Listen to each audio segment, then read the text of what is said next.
More now on the fallout from the election result, in particular the future of the Labor leadership, and joining me, Sky News political reporter Laura Jace.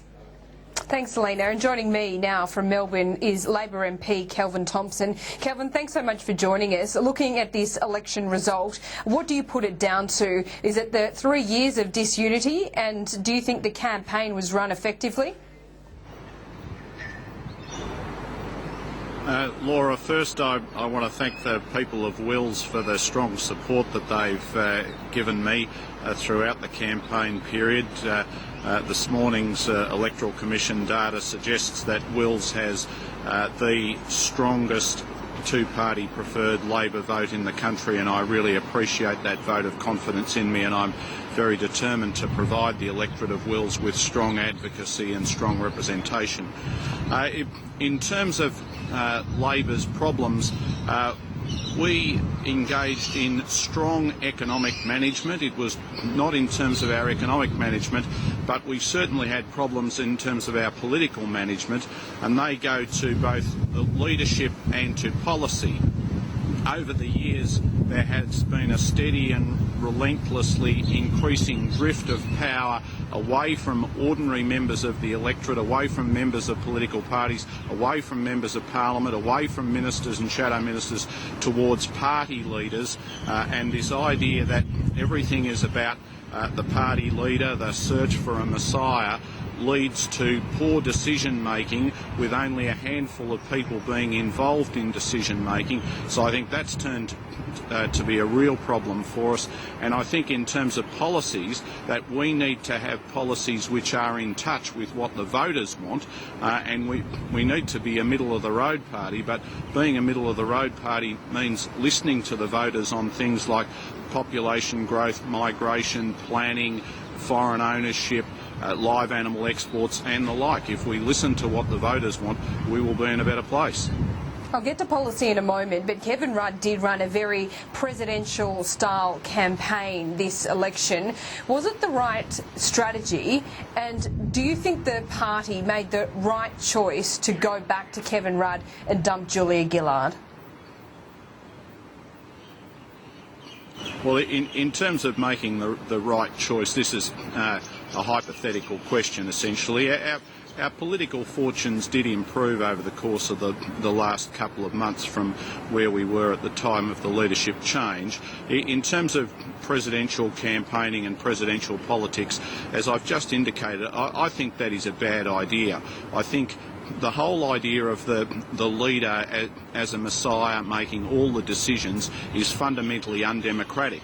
Ordinary Australians, ordinary members of political parties do have access to people like me and my parliamentary colleagues. They don't have access to prime ministers and premiers and the like. So we would have a much more democratic country and more democratic political culture if we have less of the presidential campaign and more life breathed into Labor Party branches, policy committees, state and national conferences, the Labor Party caucus. Essentially, party branches and policy committees in recent years have been moribund, and the national and state conferences and the caucus have functioned as a rubber stamp.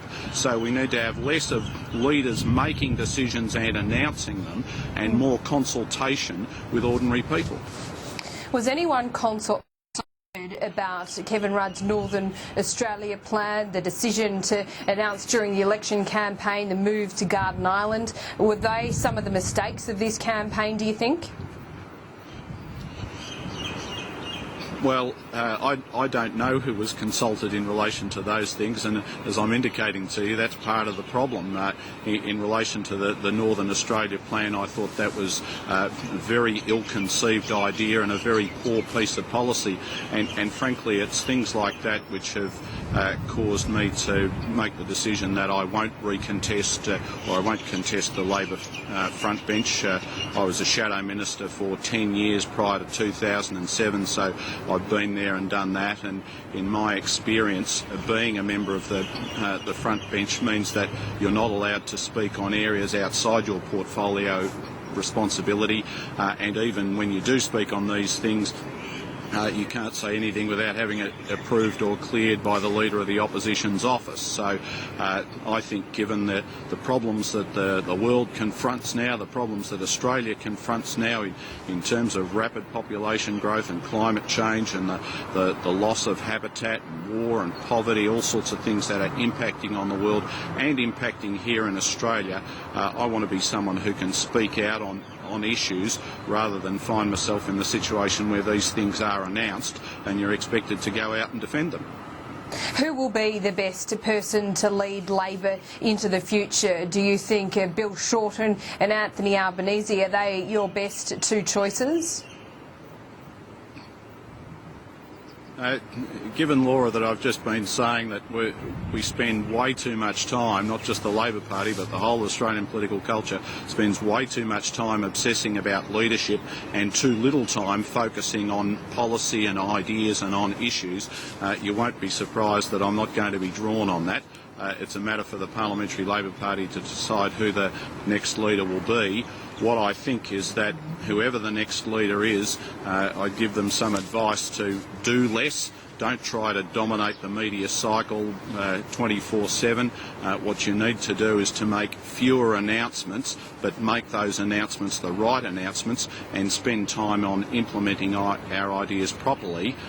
Secondly, I think that the new leader ought to be returning power to the Parliamentary Labor Party and to the broader Labor Party by making sure that proposals are put to the caucus and not just rammed through at the meeting that they're put to, but are left on the table so that members of Parliament can go out and consult with their voters, consult with the electorate, consult with interested parties. We will get better decision making, better quality decisions, less of the botched announcements that we had during the last Parliament if we have that kind of consultation happening. Kelvin Thomson, thanks so much for joining us from Melbourne. Good to talk with you, Laura. Political reporter speaking there with the Labor MP Kelvin Thomson from Melbourne. Let's get the latest weather forecast now. Here's Amanda Duval from Sky News Weather. Set to be a warm day ahead across Melbourne. 23 degrees is 6 above the average and windy as well. We've already had gusts at the airport of over 80 kilometres per hour. We'll feel the showers arriving in the afternoon for Melbourne, though.